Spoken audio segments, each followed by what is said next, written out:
I'm going to open this up in a word of prayer, and then we'll get started.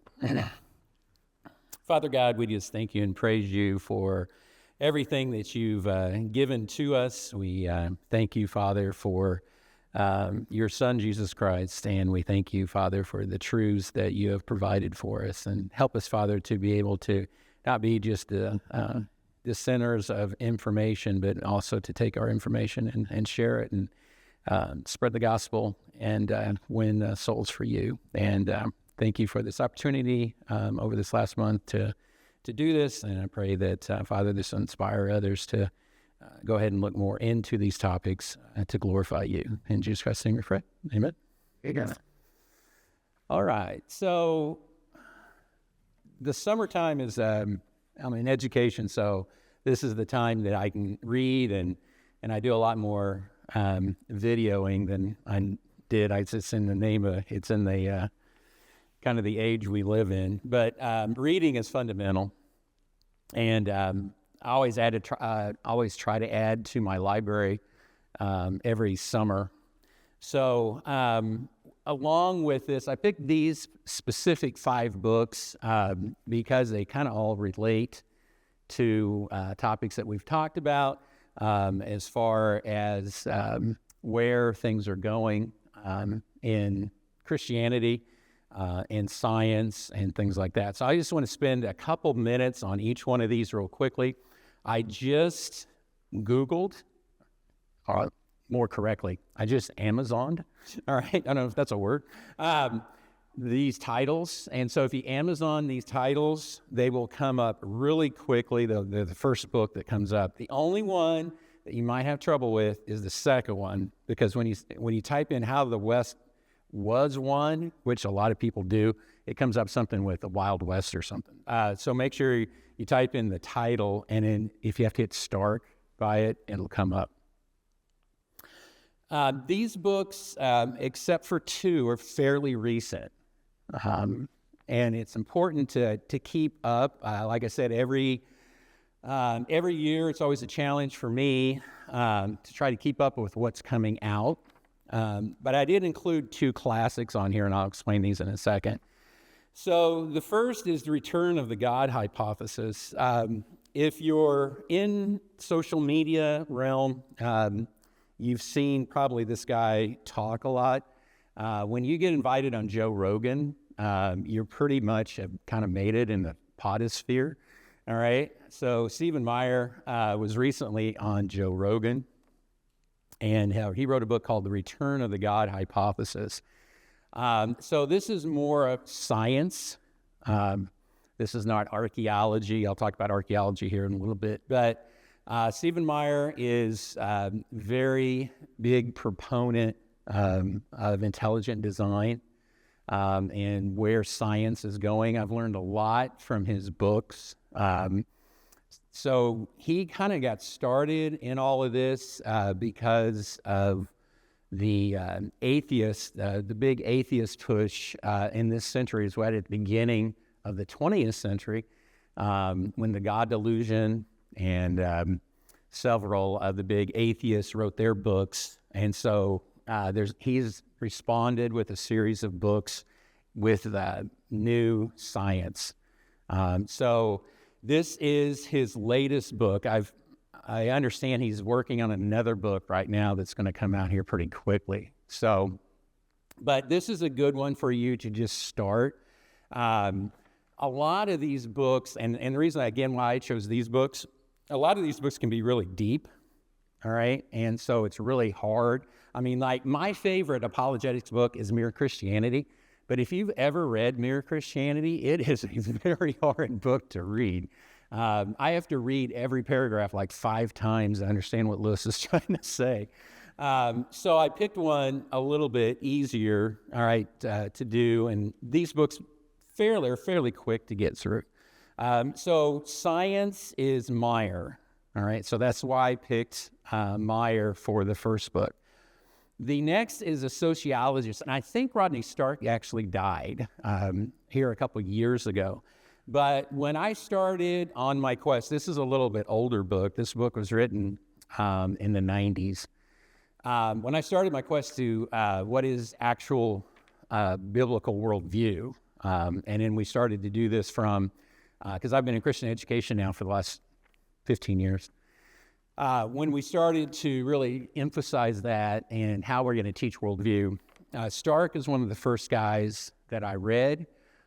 This book actually talks about why the West is different, why Western civilization is important, and why we don't study Islam or Eastern philosophies. And so he's a sociologist. He wrote several books. He used to teach at Baylor.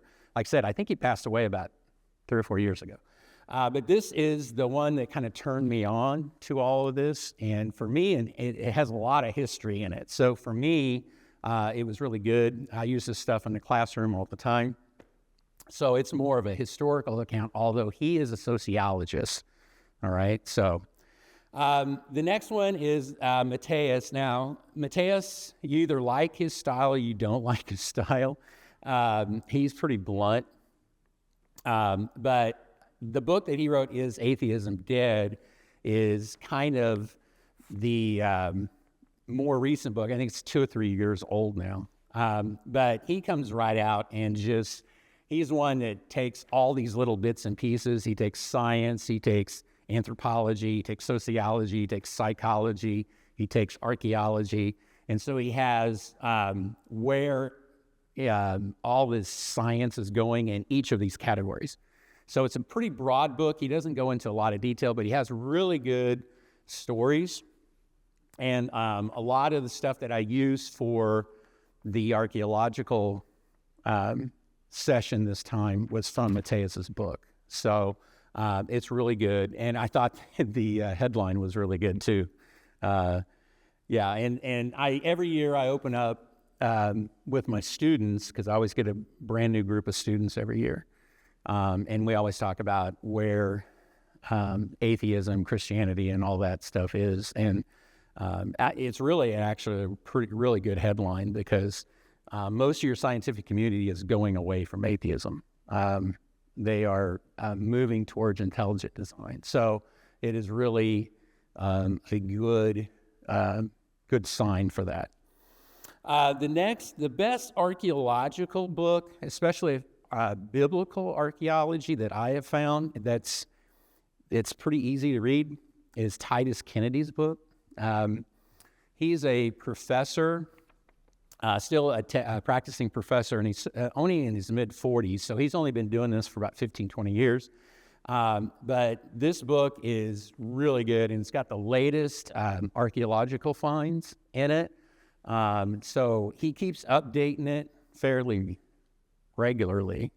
But this book is really good if you want to get into archaeology. He has 101 different archaeological items that he talks about in this book. So as I told you at the beginning, there's a plethora of things I could have spent time on. But he goes into a lot of detail on where this is at. He is an active archaeologist. So he teaches. It's a dying profession, I hate to say, along with my profession, historians. Colleges are shutting down history departments. But he actually teaches you, if you go to his college, you can get a degree in archaeology. So it's really good book. And then the last one, like I said, you could do a bunch of these. Mere Christianity would have been one that you could do. Strobel's book, The Case for Christ, is another good one. I picked More Than a Carpenter because by Josh McDowell, because it's pretty easy read, and it does have a lot of good stuff, and especially if you're trying to witness to somebody that is not a Christian or is just a new Christian or something like that. So, and it's got a lot of good stories in there. So these are the 5 that I recommend. Like I said, How the West Won and More Than a Carpenter, they've been around for a long time. But the other 3 are pretty recent books. And there's a couple more books that are on my list, but I haven't gotten through them and read them, so I'm not going to recommend them for that. So if you get a chance, start out if you like to read, if you got some time. I know it's hard to find time to do it, and we live in a video world, but I'm always pushing my students to read, and I think it's important for us to read. But don't neglect your Bible study. That's the first thing you got to do. So do your Bible study every day, and then you can always read after that.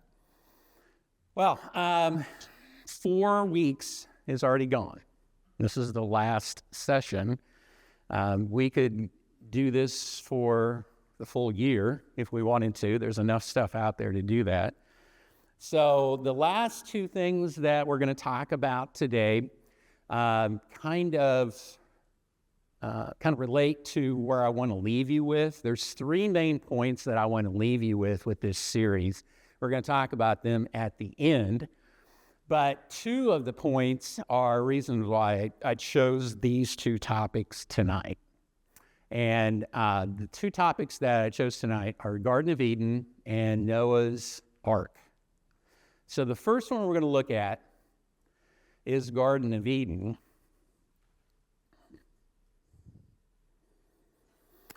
Now, this is very interesting.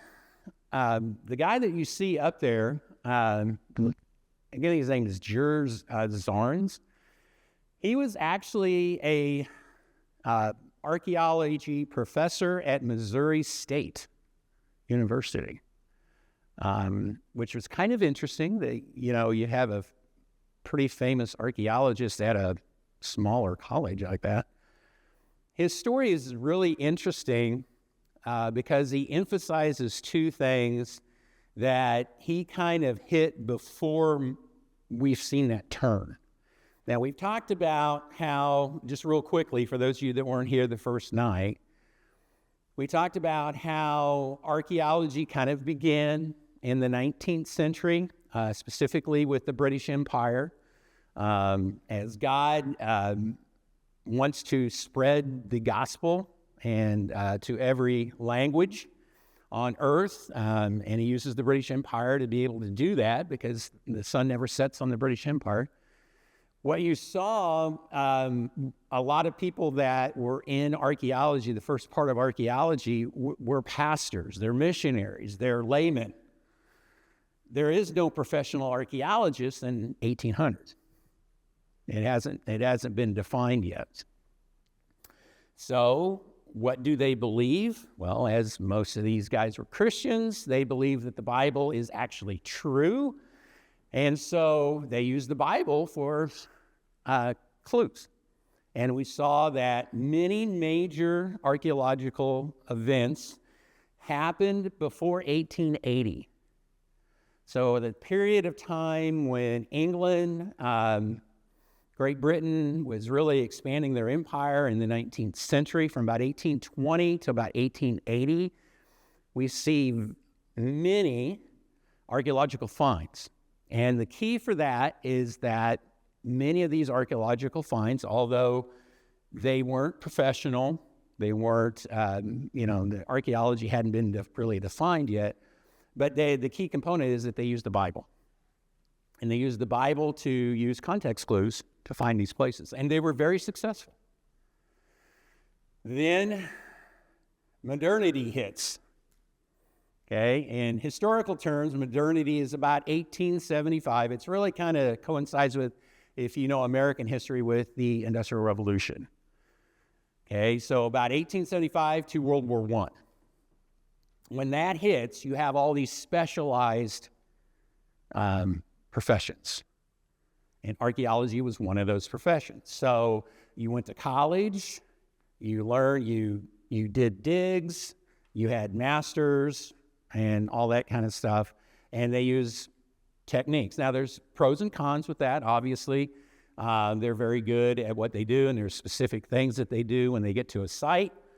But because it is 1875, that's about 25 years after Darwin published Origin of the Species. And as in history, as we teach in history, those ideas spread very quickly through the Western community. So it starts out in Europe for about 40 years, and it hits the United States about 1870s, 1880s, and it hits in the Ivy League schools. Yale was the first. In fact, you can actually trace this back to a president in the 1870s at Yale that went over to Europe and actually brought professors back from Europe to teach at Yale. And when they did that, Harvard says, hey, we can't be behind Yale, so they start bringing them in. And before you know it, all these Freud and Darwin and Marxism, socialism, they're all being taught now during this time period. Well, obviously, that's going to be in conflict with the Bible. All right, and so what you see is archaeology going away from using the Bible as the source for finds. And what you see, sans King Tut, is you don't see a whole lot of big archaeological finds, outside of Egypt especially. Many times they looked in the wrong places because they didn't use the Bible. Okay, and so that goes on, and it kind of hits its highlight in the 1950s and 60s, and then what we start seeing is science starts to say, hey, wait a second. It starts to push back, all right? And when we start breaking down DNA in the 50s, when we did our space travels in the 60s, and then this guy actually starts doing stuff in the 80s and the 90s. And he's an atheist. You're going to see his story here in a second. But he believed that why not use an ancient document, just like if we found an ancient document in Egypt, or if we're going to use what the Romans wrote or what the Greeks wrote, why don't we look at the Bible?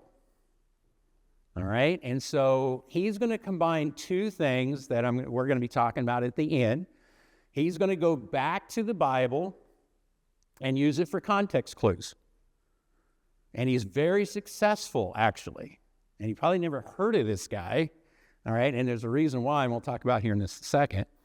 But the second thing he uses is he starts doing this in the 80s and 90s. And what are we shooting into space at this time? For really the first time. Satellites. And so what's he going to start using? Satellite imaging. And guys, that changes archaeology. It changes archaeology. So he's going to use those two components, and he's going to make two very significant finds. One has to do with the Garden of Eden. So I'll let the video tell the story, and then we'll come back and finish it. By the way, this find was about the Pishon River, was published in the Smithsonian in 1987. He uses satellite photos like I talked about. And then I'm going to talk about his death at the end, which is interesting. He died in 2023. But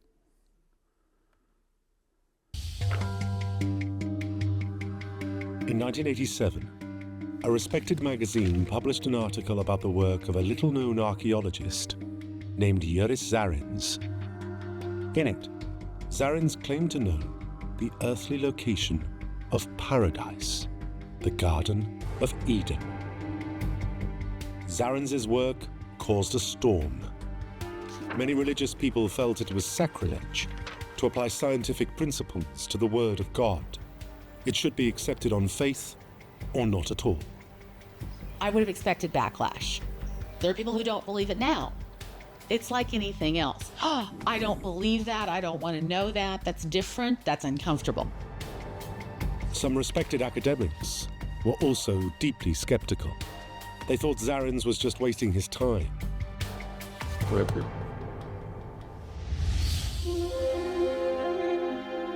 Many biblical scholars thought the story was just an allegory, with no basis in fact. Certainly by the 19th century, most educated people no longer think the story of the Garden of Eden is a literal account of the beginning of humanity and the fall of mankind. But Zarins did not care about other people's opinions. Most people are not interested in trying to think through. Let's put it this way. If I said to you, I'm going to research the Garden of Eden based upon the Genesis story, people are going to go, why? Surprisingly, this was not a religious quest. Nor was it a hunt for buried treasure or precious relics. It was a journey motivated purely by a thirst for knowledge. Zarins wanted to know about the origins of human society. And despite the fact he is a committed atheist, he thought that the answers lay in, of all places, a biblical legend. A faith person will say, yeah, that happened, and I believe it, that's the end of it, okay? But a scientific person says, well, why did they tell that story? Where did it come from, and what's behind it? And then you start, like a detective, and you start looking at it. Interesting, we've kind of come full realm. So this is the 1980s, late 1980s. He comes to his conclusions in 1987 and published it in the Smithsonian. So he had been working on this, throughout early 1980s. But he's almost come full circle. Remember, we talked about in the second week how it was common practice to use the Bible. All right, now we went away from it for about 100 years, and now we're coming back to it. All right, and so Zarins was one of the first to do this. Now, we talked about Solomon in the second week and how in the mid-2010s, all right, it's almost accepted practice now that archaeology actually does look at the Bible. Now, that doesn't mean they believe in it, but they actually look at it as a historical record.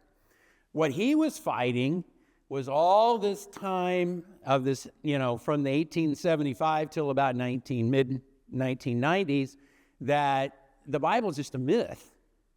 Why would we look at the Bible? All right, especially things that are so outrageous. And then we looked at, the Red Sea crossing. We look at Solomon. The more outrageous stories, and of course, the Garden of Eden is the one that most people would say was just an allegory, just a pure, untold story. It's interesting, he does this in 1987. He publishes in the Smithsonian. Smithsonian, respected magazine, is also, I think, published in Archaeology Review or something like that. But how many people read those two magazines? And who's not going to report it? The media. It was rediscovered, this research was rediscovered about 5 years ago, and Bible Expedition has followed up on his research, and that's what we're going to watch next.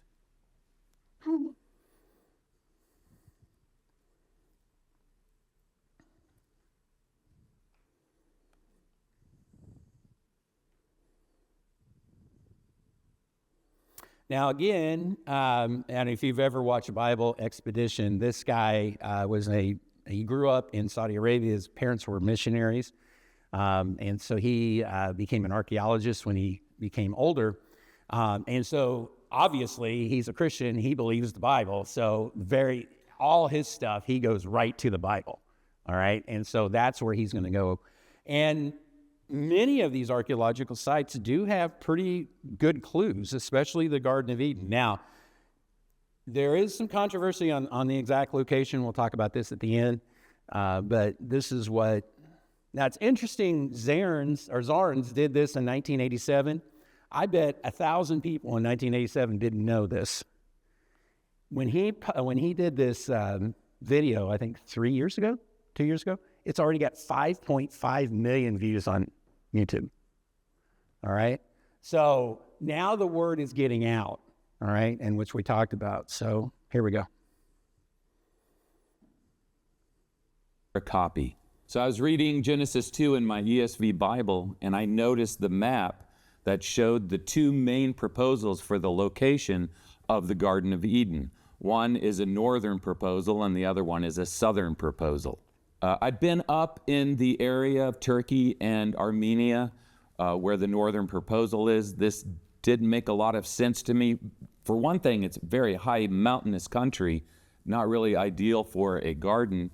The other thing is that even though the Tigris and Euphrates rivers start in this region, they aren't connected to each other. And then the rivers that were proposed in this northern area for being the Pishon, that doesn't make any sense at all, because that area of Turkey and Armenia is not east of Egypt. It is not opposite Egypt on the way to Assyria. Genesis 2:10 says, a river flowed out of Eden to water the garden, and there divided and became 4 rivers. At some point, the 4 rivers are one river. The area of the southern proposal, on the other hand, is very intriguing because this is an ideal place for a garden. It's low, it's warm, it's well watered. One of the criteria from the verses about these 4 rivers and watering the Garden of Eden is that at some point they all connect with each other to form one river. And with the 3 known rivers, the only place that they do connect in this way is in southern Iraq, which also happens to be opposite, that is east of Egypt. And so I traveled to Iraq to explore this area. I'm here at a town called Al-Qarna. And this is the place where the Tigris and Euphrates River come together and join and become one river. This river flows down and flows into the Persian Gulf. So the Genesis account for where the Garden of Eden is located talks about 4 rivers, and 2 of them are known for certain. One is the Tigris, which is coming in from over here, and the other is the Euphrates coming in over here. And then it talks about where these 4 rivers come together to form one river. And so we know where that takes place with the Tigris and Euphrates River. It takes place right here. From the confluence of the Euphrates and the Tigris River, I travel further south down to where the Karun River joins them. Now, the Karun River is the main candidate for the Gihon, and it flows through the ancient land of the Kassites, which in ancient times was called Cush. There's actually 2 lands called Cush. One is in Africa, up in Ethiopia, and the other one is in what is today Iran. Now, which one is the Gihon River? Well, it has to be the one that flows through what is today Iran, the Cush of the Kassites, because that is the river that then comes and has its confluence with the Tigris and Euphrates. Of course, the Nile River that flowed through the other Cush in Ethiopia never has a confluence with the Euphrates and Tigris rivers because it's on a different continent. It's the largest river in Iran, and where it has its confluence with the Euphrates and the Tigris is a border between Iraq and Iran, and therefore a very sensitive place, and so it's a bit nerve-wracking going down into that area, and I wanted to get closer, but I got as close as I could. But you can see the bridge over here. This bridge is not going over the Tigris and Euphrates. This bridge is going over what is called the Karun River. And the Karun River is the main candidate for the Gihon. Genesis 10:2 says, "Now a river went out of Eden to water the garden, and from there it parted and became 4 riverheads." One thing that really helped me understand Genesis 2 in regards to these 4 rivers is reading the renowned Hebrew scholar E.A. Spicer in the Anchor Bible commentary. There he explains the meaning of this verse because it can sound very confusing. It kind of has that upriver perspective where it's talking about one river that then becomes 4 branches that go up to the head streams. And the reason that's confusing is we know that's not what rivers do. Rivers do the opposite. They flow from their heads, from their beginnings, down to the confluences that they have with other rivers. And the Hebrew allows for this meaning. Spicer wrote, in verse 10, the term heads can have nothing to do with streams in which the river breaks up after it leaves Eden, but designates instead 4 separate branches which have merged within Eden. There is thus no basis for the search for the Pishon in various remote regions of the world. All right, well, my son Barry and I are flying to Riyadh, Saudi Arabia today.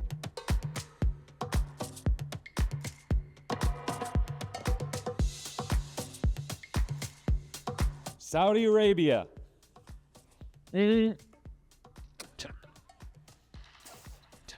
I grew up in this country, and it has been 31 years since I've been here, and so wow, it's just such a blessing. I'm so grateful to be able to be back here where I grew up. My whole childhood, I grew up here, and it's just a thrill for me to be back here. So we got into Riyadh. We were able to rent a 4-wheel drive vehicle, and now we've headed out of Riyadh, and we are doing a over an 8-hour drive today. I am wanting to introduce my team members. This is my son, Barry. What's up, guys? Who is also doing the video work and has been doing a great job. Thanks, Barry. And then also this is Greg Strokorb, a lifelong friend that I've known from my days in Saudi. Greg is 1% Bedouin, right? Maybe 2%. After a few days of driving, we made it to the Red Sea coast. We began our exploration opposite Egypt, where the Bible says the land of Havilah is located, and then began traveling in the direction of Assyria to the Hijaz Mountains.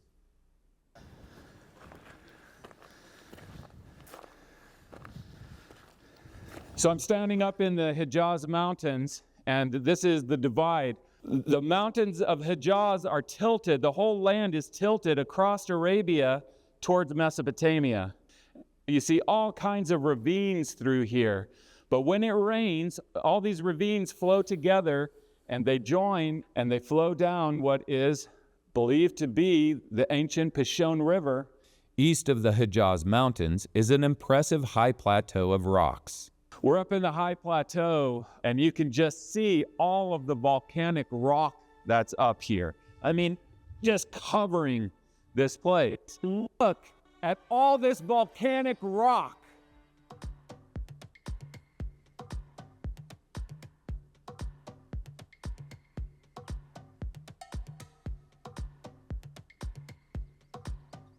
So we've been exploring the Hijaz Mountains, and we've come down into the foothills, and we found this beautiful area here. And so we're going to camp here for the night.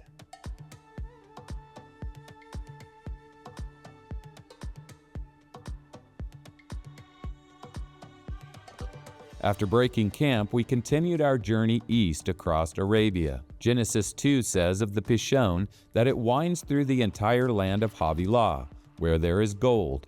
The gold of that land is good. This is one of the criteria for Arabia being the land of Havilah. If Arabia is Havilah, then there should be gold in Arabia, and the gold is good. It should be famous for its gold.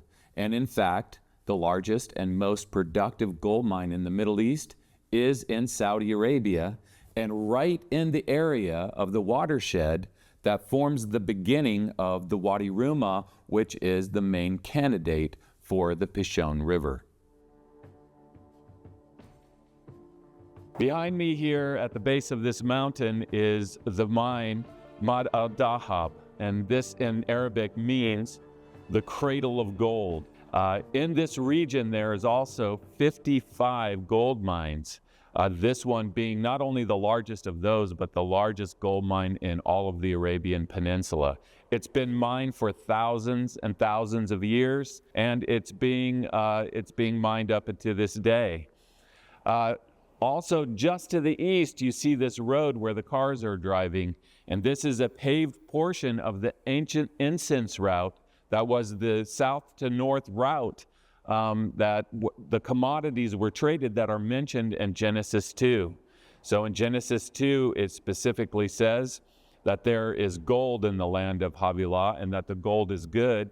And here we have all these gold mines, this one being the biggest. Also, it mentions the aromatic resins, the main ones being frankincense and myrrh, that were brought on this incense route that passes just a kilometer to the east of this mine. And then the onyx, the precious stones. So the same commodities that are mentioned in Genesis 2 for the land of Havilah are the same commodities that Arabia is famous for trading. And this is the route that those commodities were traded on. I'm going to end it right now. There's obviously more to this video, and if you want to go and watch it, the rest of it you can. But the last part of this, he talks about the satellite imaging that was discovered in the late 1980s, that there is a dry riverbed that picks up right where he left off there, and then goes towards that section. Now, I picked this because this is not what we call a usual archaeological site. We have not found the Garden of Eden. In fact, the Garden of Eden, when it existed, probably existed now in what is the Persian Gulf. Okay, if this is the place where it was at. But I do want you to see how when we use context clues from the Bible, we combine that with scientific knowledge. All right, we can get a pretty good idea of where things are at. So no, the Garden of Eden has not been found. At the end of the video, he doesn't go and see the lush garden. All right. But he does give a very good case for this. Now, he's also talks about the northern one. So after Jarnes discovered the southern one, there was another scientist, another archaeologist in the early 2000s, proposed that it was in the northern. And that's where he went. If you go into your Bible today, a lot of Bibles that have maps, you know, where's the Garden of Eden? They'll give you two different locations because we don't actually know. But he is under the impression, and I would agree with that, with the information that he has presented and what I've looked at, is the southern one is the more. And the same thing was the Sodom and Gomorrah. I almost did Sodom and Gomorrah. There's more recent archaeological evidence that there's two different locations for Sodom and Gomorrah. I always thought Sodom and Gomorrah was in the southern part. It looks like with the new archaeological evidence that they've been doing a dig in the north, that it actually fits the Bible description better in the north than the south. So I almost went into that, but I didn't because of I wanted to show you a non-traditional archaeological site. So obviously we haven't found the Garden of Eden, but there are some good context clues with it. Excuse me. All right, so we're going to go to our next topic. And I wasn't going to do Noah's Ark, but things have changed.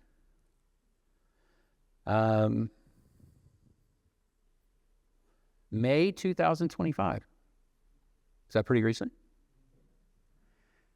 We have new scans of what is been proposed as where Noah's Ark was. Now, this has been around since 1960.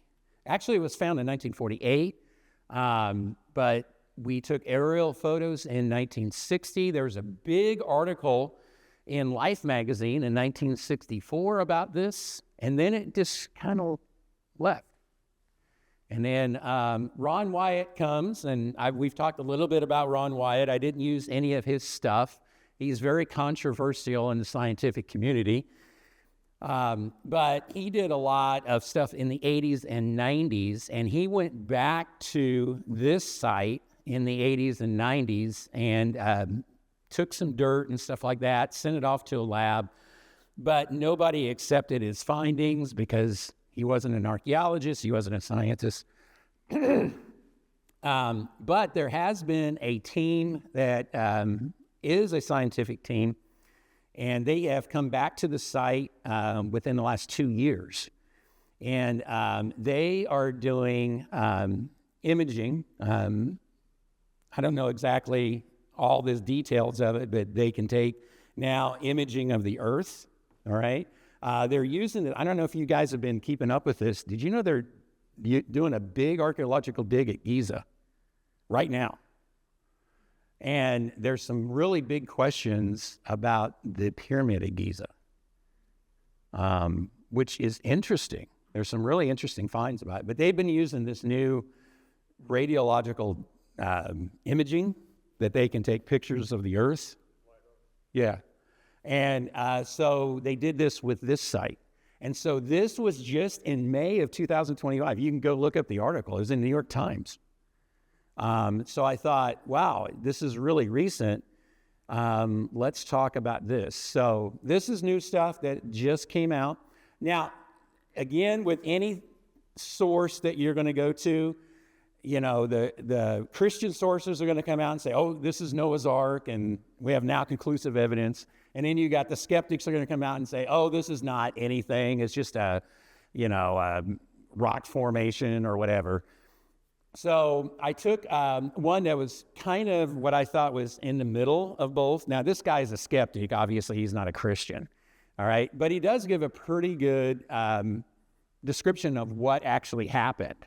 All right. And these guys are doing these imaging scanning. They're going to go back to the site and redo it again in 2026. And they're going to try to get more information. So keep this up to date. But this is ripped right from the headlines. All right. This is actually happening right now. So I thought it'd be interesting to look at this. And so this site has been proposed, like I said, for about 60 years. All right. But we have now more evidence that it could be Noah's Ark. I'll let you look at this and you can, ground penetrating radar. There we go. I had it there the whole time. Well, I definitely did not expect to be covering this story, but recent claims from a research team utilizing ground-penetrating radar over at Turkey's Durim site have reignited centuries-old questions about Noah's Ark. The discovery of subsurface structures and distinctive soil composition has led some researchers to suggest they found compelling evidence for the biblical vessel's final resting place.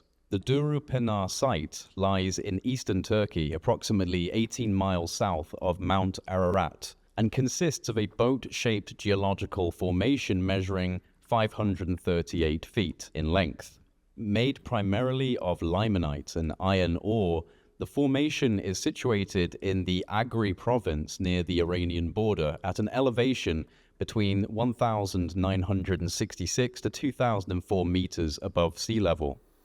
The site's distinctive boat-like shape first caught attention after being partially exposed by earthquake and heavy rainfall in 1948, before being formally identified by Turkish Army Captain İlhan Durumpınar during a NATO mapping mission in 1959. The formation's physical dimensions have sparked particular interest among biblical researchers as they closely align with the measurements described in Genesis 6:15 for Noah's Ark. The ark is to be 300 cubits long, 50 cubits wide, and 30 cubits high. When converted to modern measurements, these biblical specifications translate to approximately 450 feet long, 75 feet wide, and 45 feet high, making the Durimpanar's formation of 538 feet in length relatively close to the biblical account. The location also holds geographical significance given its proximity to Mount Ararat, which Genesis 8:4 identifies as where the ark came to rest. Interest in the Durimpanar site as a potential ark candidate began after its exposure in 1948, but gained international attention in 1960, when Life magazine published a story featuring aerial photographs captioned with Noah's Ark. Though initial investigators found the boat-like appearance to be superficial, the site continued to attract attention from various researchers and explorers over subsequent decades. The most notable proponent was Ron Wyatt, an amateur archaeologist who extensively promoted the site during the 1980s and 1990s, claiming it contained significant amounts of gopher wood, the biblical material used to construct the ark. Along with metal rivets and other structural components, Wyatt's claims, though never validated through peer-reviewed research, nevertheless established the Durimpanar formation as a fixture in discussions about potential physical evidence for Noah's Ark. The latest chapter in the Durimpanar site's controversial history comes from Andrew Jones and his research collective Noah's Ark Scans. They have conducted new investigations since 2021. Jones describes the organization as a loose coalition of individuals dedicated to advancing scientific inquiries and advocating for the Ark's site, combining both scientific research methods and biblical interest in the formation. In recent announcements shared with the Christian Broadcasting Network and other media outlets, Jones presented what he categorized as groundbreaking findings from the ground-penetrating radar surveys conducted at the site. The team's most significant claims include the detection of a 13-foot tunnel traversing the center of the formation, the identification of 3 distinct subterranean layers corresponding to the biblical description of the Ark's 3 decks, discovery of what appears to be central and side corridors or hallways running through the proposed boat, and angular structures that are located approximately 20 feet below the surface that could potentially represent living quarters beneath a deck-like structure. Jones argues that these findings are inconsistent with natural geological formations, stating that this is not what you'd expect to see if the site was simply a solid block of rock or the result of random mudflow debris.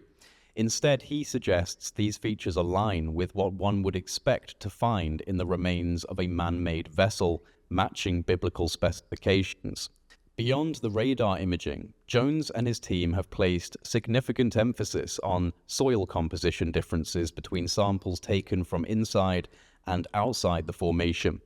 Analysis of 22 soil samples reportedly revealed that material from within the formation had lower pH levels compared to surrounding soil, twice the organic matter content, and 40% higher potassium concentration. William Crabtree, a soil scientist working with Noah's Ark scans, interpreted these differences as consistent with rotting wood, explaining that potassium levels, organic matter, and pH can all be influenced by decaying organic material. The team further noticed that vegetation growing within the formation displayed different coloration compared to plants immediately outside of it, which they suggest could indicate underlying compositional differences supporting human origin. Additional evidence cited by the research team included marine deposits and seafood remnants dated to between 3,500 and 5,000 years ago, which they interpret as indicating the area was once underwater during a period roughly corresponding with biblical flood chronologies. Professor Farouk Kaya, identified as a lead researcher, noted that our studies show that this region harbored life in that period and that at some point it was covered by water, which reinforces the possibility that a catastrophic event of great magnitude occurred.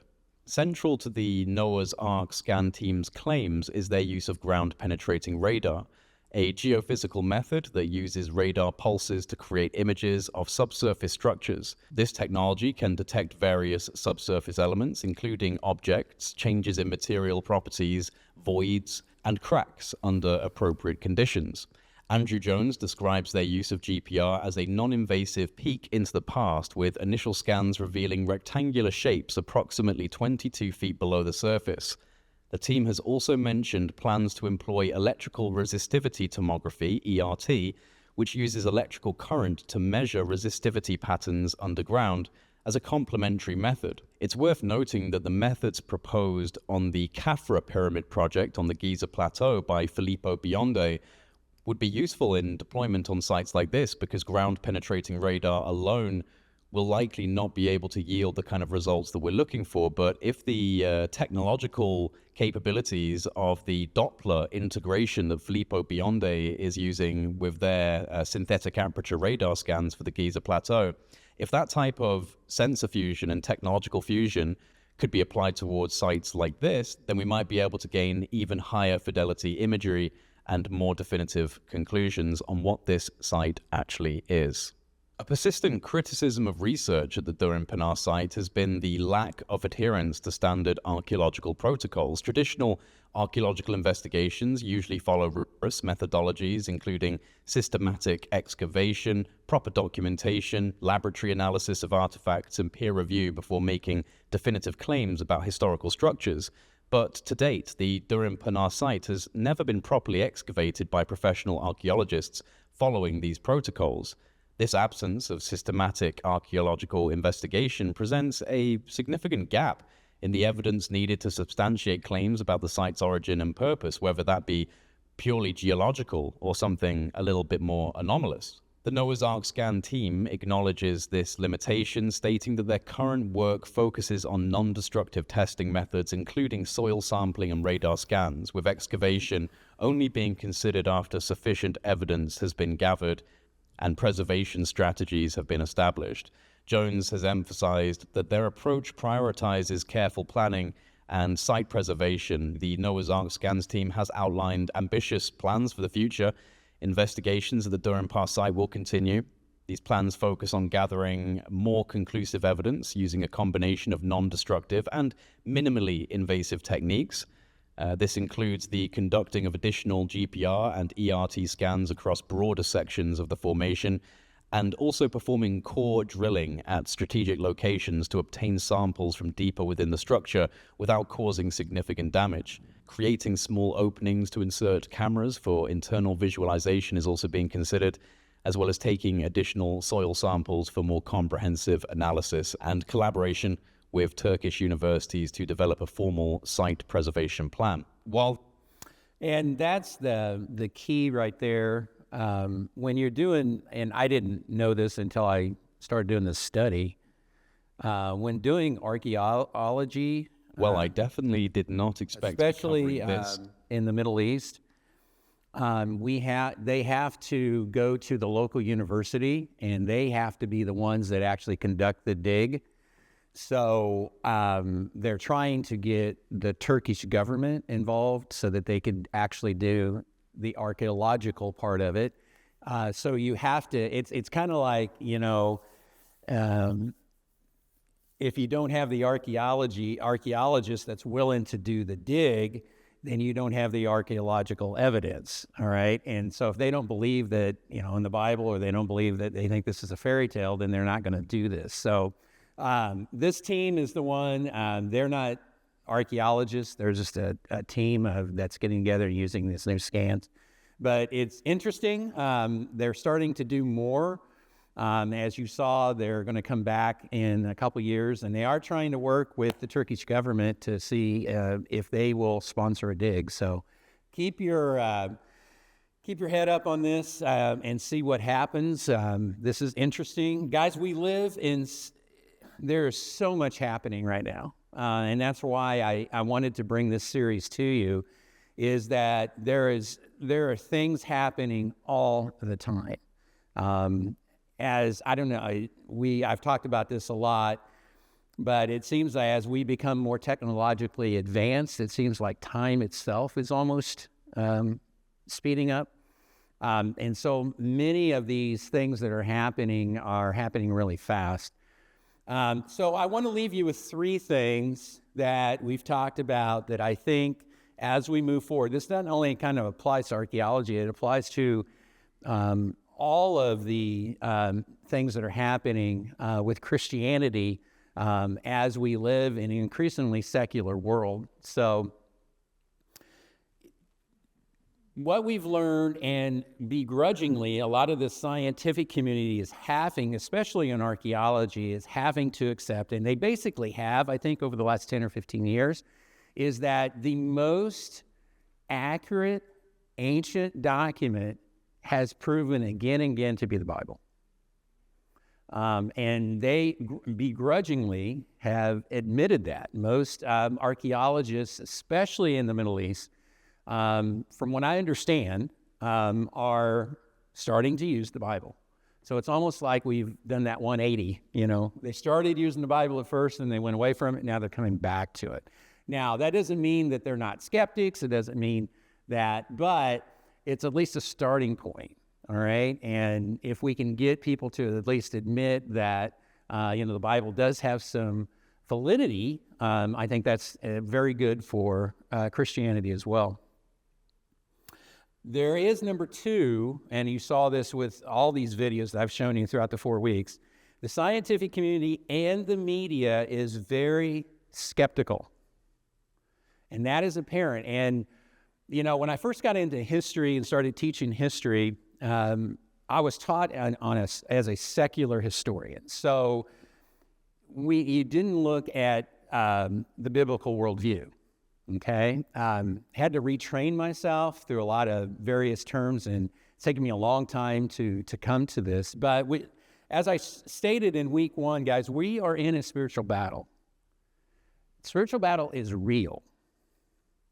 And these people are intentionally behind not passing along stuff that would prove or at least lead to a conclusion about God. And I think as Christians, there's a lot of kickback against that. And part of having a biblical worldview is centering everything around God.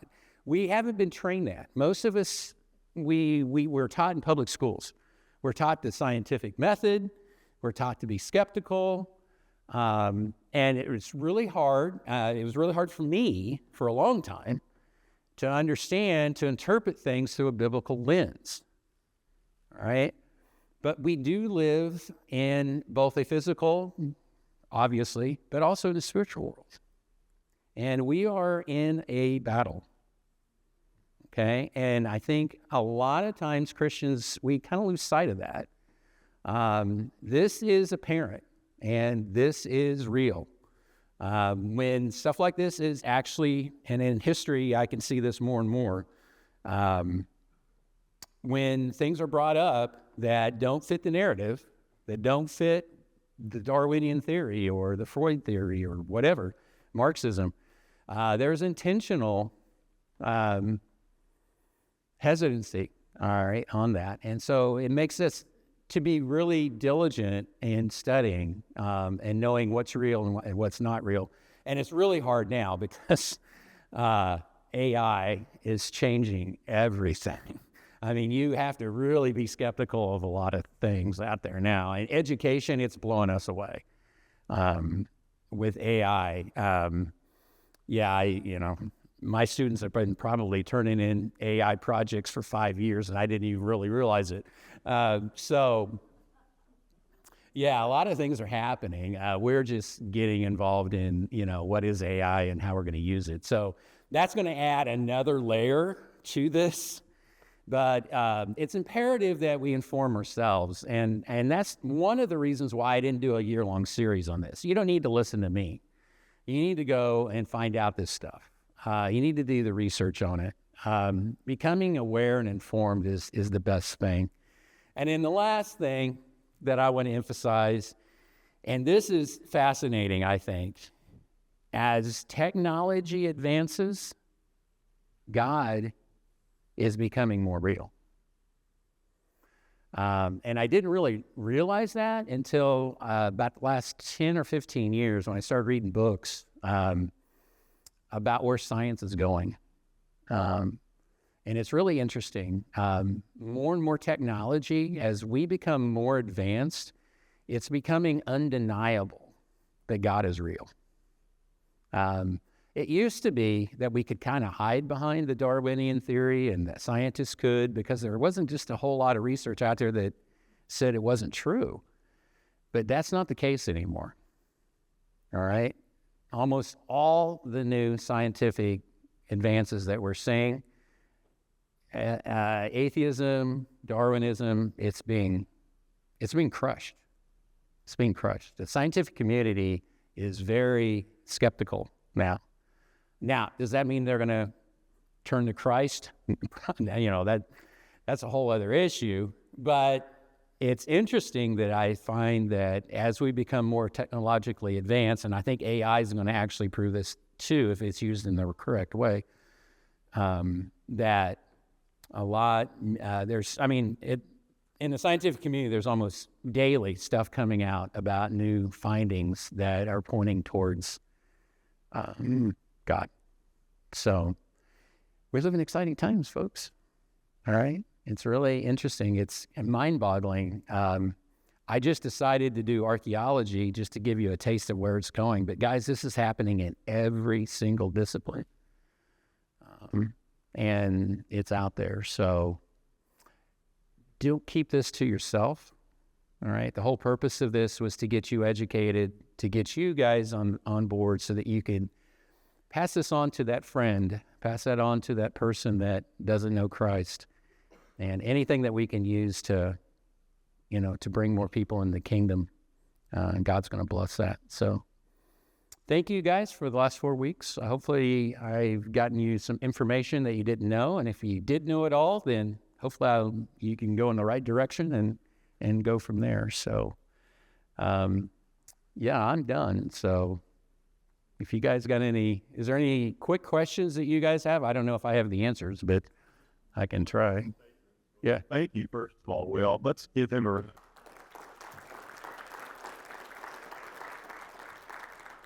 Evidence of the man's verdicts, or no, what of Carpenter. That was the little book that lit the fuse for me when I got saved in 1984. Mm-hmm. I got so mad. I was under so much conviction. I threw that book off the wall. Yeah. Picked it up 2 weeks later. Yeah. And it's pretty easy to read. Yeah. And it's a good, especially if you've got a friend that is not a Christian, and let's face it, we don't live in a Christian country anymore. So there's a lot of non-Christians out there. So yeah, there's a lot of stuff out there. So this is just archaeology. This is just one facet. Matthias talks about this as in his book, Is Atheism Dead? And he devotes his chapters to different topics. So that's interesting. And again, that book is almost out of date because it's like, I think 2022. So that's coming up on 4 years old. And in today's society, 4 years is a long time. So with things that are happening. But I thought it was exciting about Noah's Ark that they're at least trying to see what's there. Who knows where that's going to go? Who knows if that's actually Noah's Ark? Interesting, he did mention Ron Wyatt. Ron Wyatt's even controversial in the Christian community because he's a Seventh-day Adventist. Okay, so when he started doing a lot of his stuff in the 90s and 80s and 90s, not only was he facing skepticism from the scientific community, but also a lot from Christianity. His sons, he died, I think 2017, something like that. But his sons are continuing his research. He's done some fascinating things. A lot, the Red Sea crossing, Noah's Ark. He did some work with David. Okay, all things that everybody laughed at him in the 80s and 90s, and a lot of his discoveries have actually proven to be true now. So he's got a lot of videos on the internet as well, on YouTube. It's fascinating. Now, again, he doesn't use a lot of scientific method, and you have to, weigh it as it is. But he's got some interesting theories and stuff. So at least he starts with the basis that there is a God. So, which is always a good starting point, right? Question up. Yeah. That all this is happening in the futures, the Islamic part of the world. Mm-hmm. Next question, is Quran have any historical? Well, that's a whole other topic. Long story, or short story, no. Most of the, and from a I'm only going to take it from a historical point of view, because that's my field. But I haven't, I've read part of the Quran, I haven't read the whole thing. I've done several research things. People don't really understand how the Quran's written. If you've ever read, I would encourage you to read just a little bit of the Quran in the English version, just to give you an idea of where actually they're coming from. Historically, Muhammad's story is historically it's not valid. Muhammad, but the spread of Islam is a fascinating historical avenue. There's more and more coming out about the Crusades as well. In fact, Stark's book did a lot to put down, because when I was in grad school, it was the 500th year of Columbus. And so that's when that book came out, that Columbus was a genocidal killer, which is totally ridiculous. But that swept through historical circles in the 90s and early 2000s. But there was a lot of historical stuff about Muhammad during this time period as well. And historically, he's not any different than any other radical leader that actually imposes violence to get things done. So, but as far as the prophecies and stuff in the Quran, I have not seen any that have been substantiated. And the thing about the Bible is that, okay, so the Bible covers, a lot of time. If one or two things turned out to be right, you would say, okay, maybe it's true or maybe it's not true. I could see people being skeptical. But, I mean, time after time after time, especially over the last 30 years, archaeological finds have been based exactly off the Bible. So, to me, it's, and most people, and most historians, to their credit, for about 50 years now, we have all said that the Bible is the most reliable historical document from a history point of view. The scientific community just is now catching up with that. But the historical community has probably known this for 40 or 50 years. But, so, yeah, it's interesting. But as far as I know, and if anybody else has got any information they want to share about the Quran, but from a historical point of view, it's pretty iffy, pretty sketchy. Yeah. One more quickly. Okay. The archaeologist from Missouri, Jarns, yeah.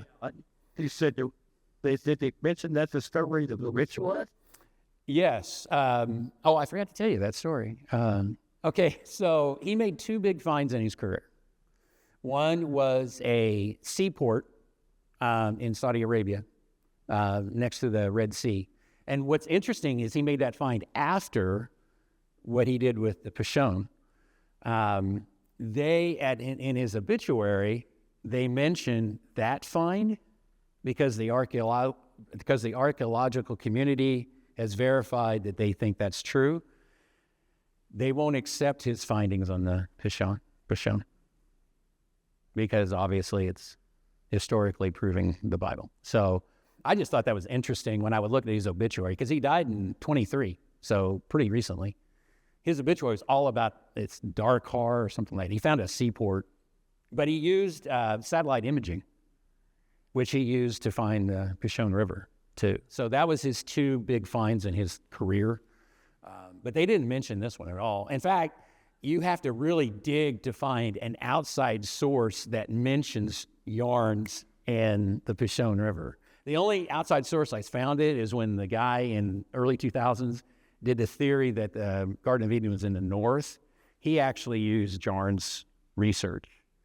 But yeah, it's really hard to find a lot of this stuff. You'd be surprised.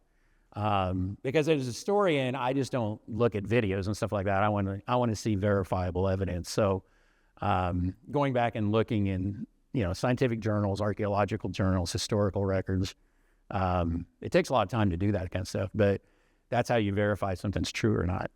And, but yeah, there's a lot of this stuff on the internet too, on YouTube, but again, anybody can put anything on YouTube. So you got to be really cautious about what's out there. And especially with AI. AI's got fake stuff out there now. I mean, videos you think are true and you're like, where's this come from? So it's really interesting. I don't know if you guys have seen videos. I mean, it's being taken over by AI. There's a lot of stuff on YouTube that's AI now.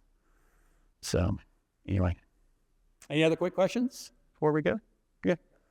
How do you account for the fun with South Tonganoxie?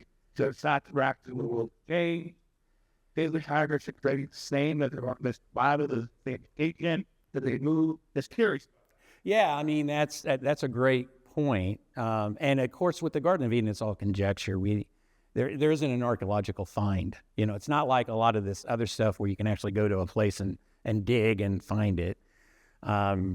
If you do more research on this, it's funny that you bring up the flood. The flood is a huge thing in science right now. The professor, I don't know, if you guys need to get up and leave, I can talk about this forever. But in 2008, when we started doing biblical worldview at Dayton, Ohio, which is where the Scopes Monkey trial is. Guys, the Scopes Monkey trial changed U.S. history. I don't think people realize how big the Scopes Monkey trial was. It's one of the big things I teach in history because it changed the culture. Because we went from the normal person believing that the Bible's true to after the Scopes Monkey trial, the normal person started being skeptic. All right, it was a huge change in American culture. Okay, and that was back in the 20s.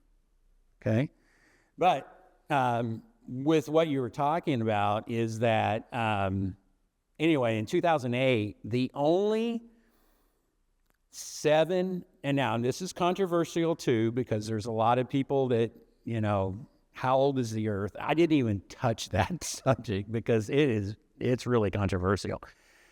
But there was a guy that we went to, Missy and I were at this conference, and our science teacher was there. And this guy walks in. He's actually a 7-day Genesis PhD Harvard guy. He's the only Harvard PhD that's a literal 7-day creationist.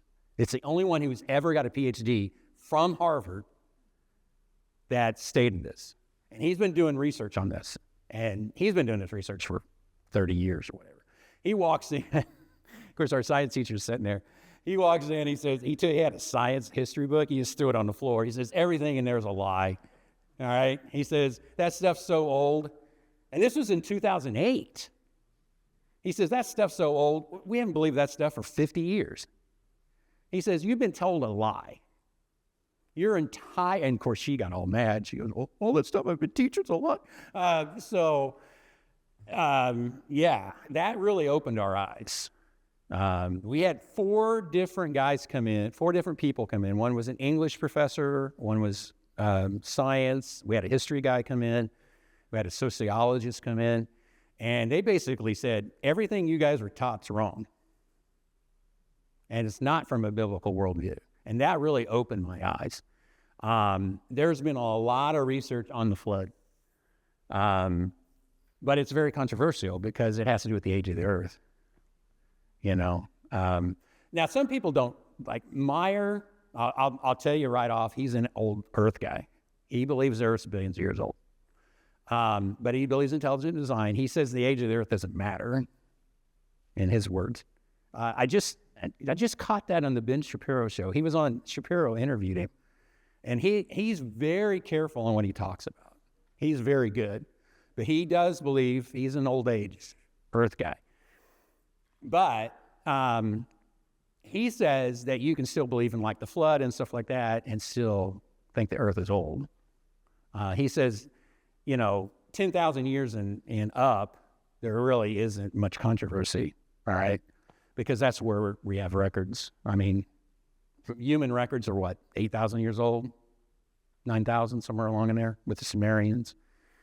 So that is pretty much accepted by everybody. It's, is the earth older than that, and then did God create in 7 days and all that stuff. So, but yeah, but the flood is really bringing in a lot of stuff. There's a lot of geologists now that have switched over to Christianity because the flood the evidence for the flood is overwhelming. So, yeah, I mean, there's a lot of stuff out there, but again, you just have to look at different outlets and stuff like that. So, but as far as the Garden of Eden, it's all theoretical. The theory, of course, is that obviously there wasn't a lot of water on earth before the flood, and so the Garden of Eden probably got swallowed up by. I don't know if you guys have been paying attention to this Giza stuff. I mean, I've just been geeking out about this because I like history, but there is some really interesting theories about the Sphinx and stuff like that out there, about how old the Sphinx is. Yeah, it's interesting. So, who knows? But becoming educated and reading and finding out stuff is really good. So, all right, I don't want to hold you guys forever. I could talk forever about this kind of stuff. But thank you for the last 4 weeks, and hopefully this will inspire you to do some more and reach out to those around you. So thank you.